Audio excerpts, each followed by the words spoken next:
Over on X, we say a lot of things about, we just had 4th of July, and you see people like Sunny Hoskins over on the View talking about how she feels unsafe when there's like the American flag. And my response is generally just like, leave, right? And I've put this several times over here. If you're an American rooting against the US, leave right here. Deport. Well, let's go and fast forward to this guy in Tennessee who was a train conductor. And you know what? He just more or less said what everybody was thinking here. This is exactly what happened. Very, very few Americans in here. Happy Independence Day. To the rest of you, welcome to the greatest country on the face of the planet. And if you disagree, you can leave. So this guy is a conductor on the Lookout Mountain Incline Railway, and he has since been fired for saying this on his railway incline over here. Hot take, I kind of agree. Like that, I mean, like you're coming off pretty, I don't know what happened before this video, right? I'm going off of the clip here, right? So, but I mean, if you're like, if you're giving a tour, correct? That's what he's doing here. Mm-hmm. Like, so on the tour, you're not supposed to be hostile with it. Like, it's like, welcome to our country, which is better than yours. And if you don't like that statement, go fuck yourself. Seems a little extreme. Jerkwad. Yeah. Well, I would like to introduce you to the people who videoed this and were so offended by the situation. Here is the guys who said that. Very, very few Americans in here. Happy Independence Day. To the rest of you. You see this girl, she's like, what? Whatever. Welcome to the greatest country on the face of the planet. And if you disagree, you can leave. Kept thinking, the company needs to know about this because he was the only one on there representing the company. Charles sent the video to Carta. Carta says they fired the part-time conductor who made the comments that same day. I want to make sure that they say something to the operator at a minimum so that it doesn't ruin the trip for everyone else. In a statement, Carta apologized. Back up, please. Anybody Can notice? I just say really fast that I really hate that I've now lumped myself with these two people. Yep. Phoenix, are you for the shirt he's wearing right here? Oh, God. Oh, boy. I sure have dug myself into quite the ditch, Craig.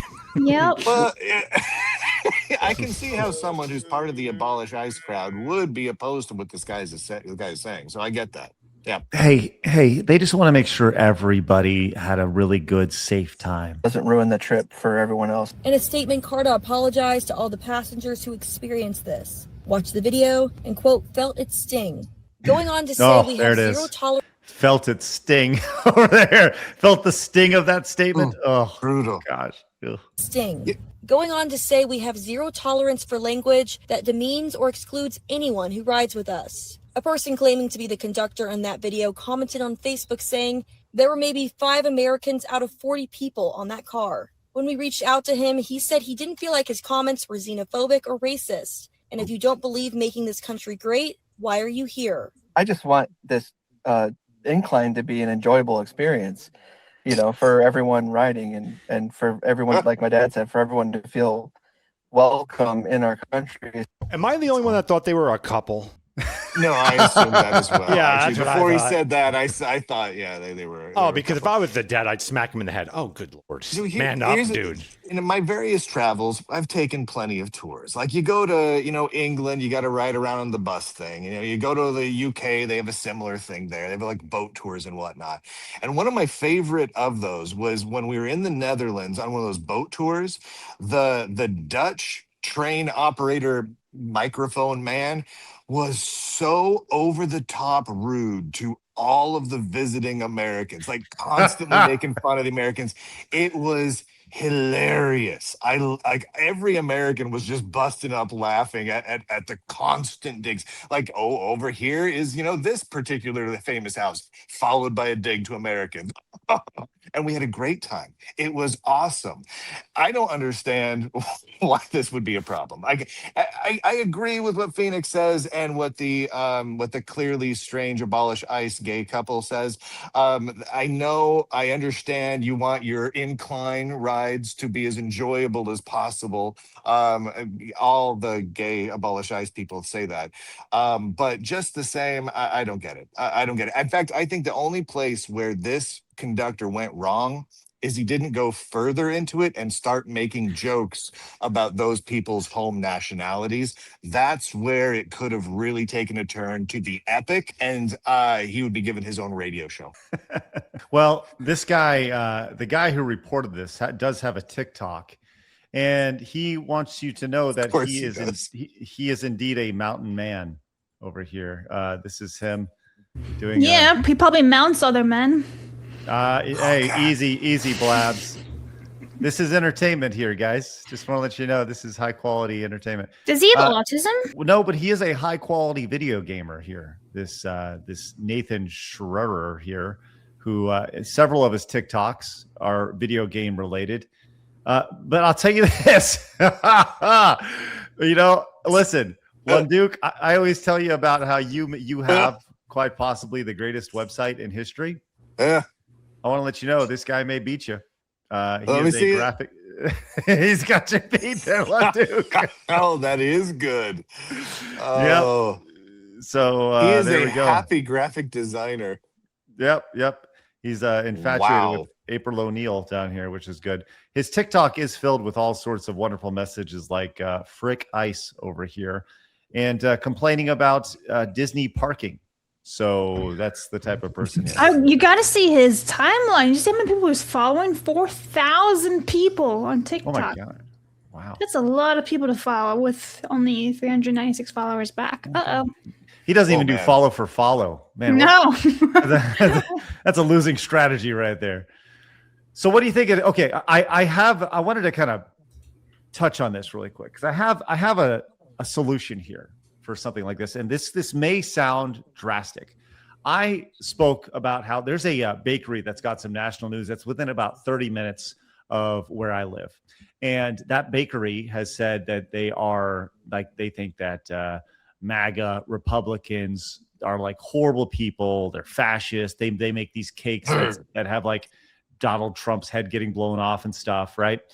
And this is in a part of town that is fairly, I would say, fairly red. I would say fairly conservative, right? And it's a blue dot in the middle of a red area. And by the way, this bakery is right around the corner from a church, which I'm sure they hate, as well as the representative from that area, the senator, whatever it is, the representative.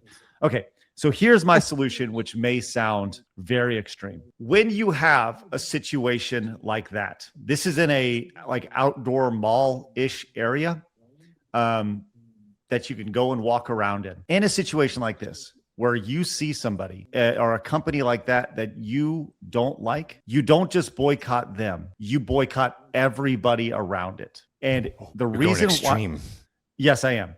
And the reason why I say that, and by the way, you contact the building and you say, I just want you to know. And you also contact all the companies around it. And you say, listen, there's going to be a public protest of these areas. And all it's going to take is like a couple days of just it being a ghost town, of everybody losing revenue before those tenants absolutely revolt and say, we cannot have these people around us. We cannot have this evil way of thinking in our area because it's directly affecting everybody's line of business. Is that too extreme?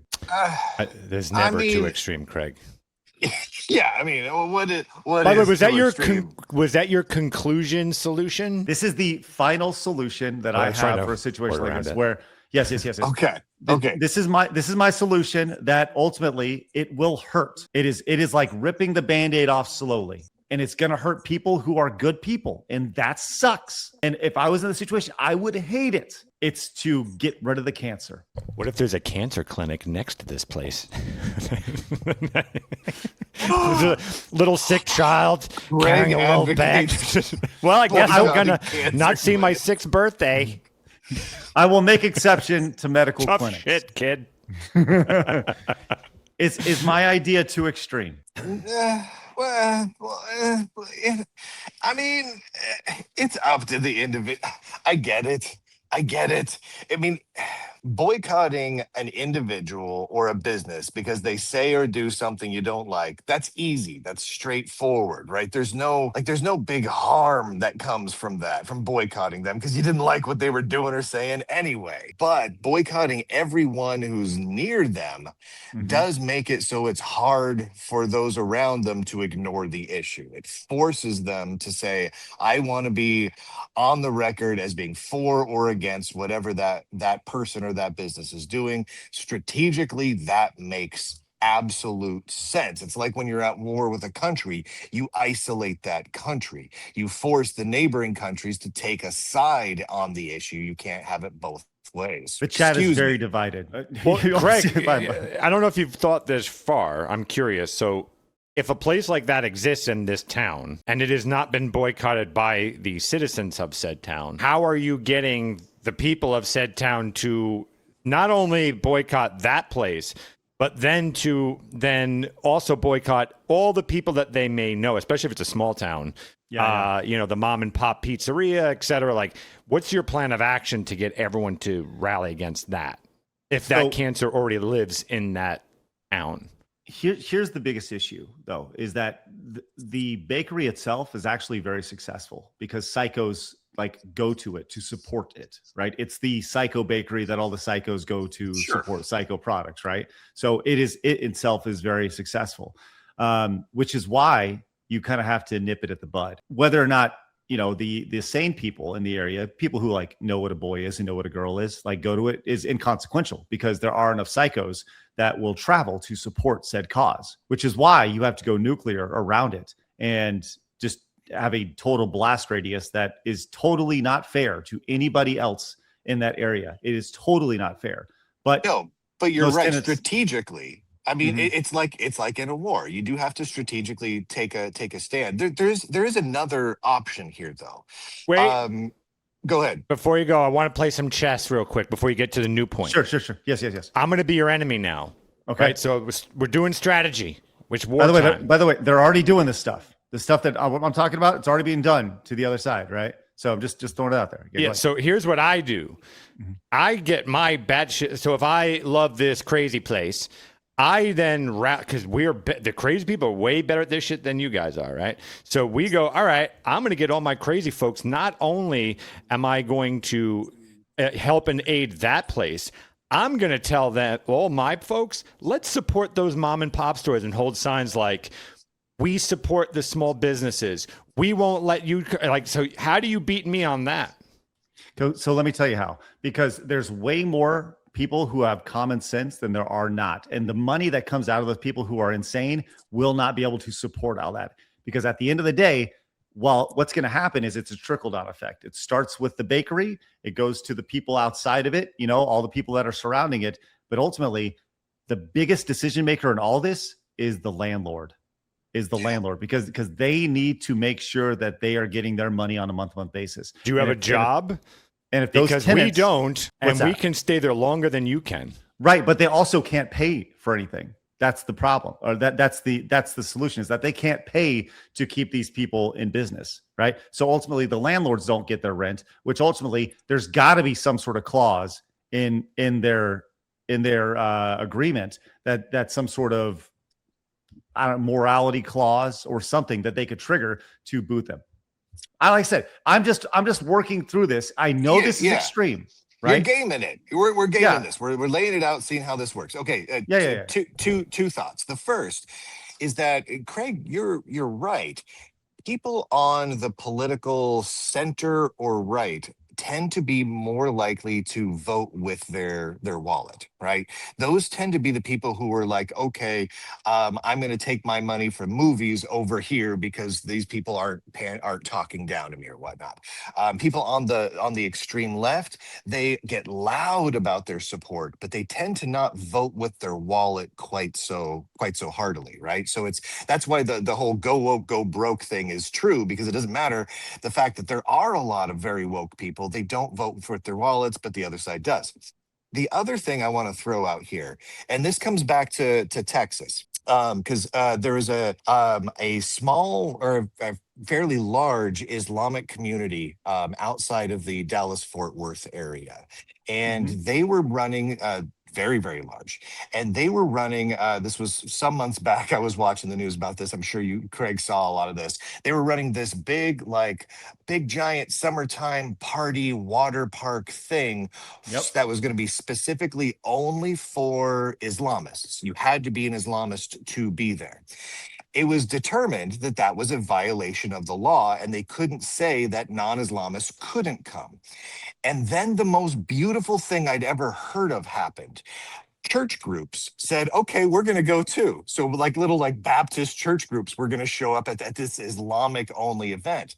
And then a group, and I don't know what church they were from, but God bless them. A group of ladies said, you know what? We're going to wear American flag bathing suits and bikinis, and we're going to go to this formerly Islamist only, everyone has to be in burqas and whatnot sort of event. And we're going to celebrate America in our bikinis. And it was like some church group that decided to do that.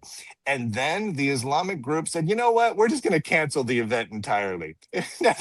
Never mind. We're just not going to do that anymore.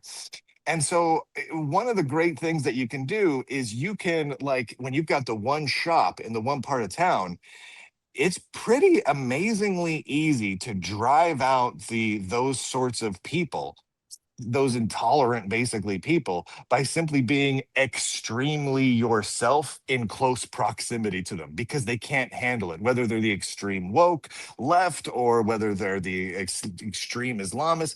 They can't handle just good old-fashioned run-of-the-mill red-blooded Americans waving their flags right in their face. They cannot handle that, so they stop and they go. That, to me, is just the most wonderful solution, if it's possible. Well, like I said, I know it sounds extreme. And I saw somebody say, oh, you want to take away their freedom of speech? No, not at all. No, that's not what I'm saying at all. I think if they want to make all the cakes they want to make and all that stuff, but I do think that it's important that they don't shame anybody else from doing what they want to do, which is exactly what's happening. And their language is far more vile than anything that I'm talking about. They're calling people who believe that a man is a man and a woman is a woman, bigots, racist, sexist, homophobic, whatever, right? When in reality, that's not the case at all, right?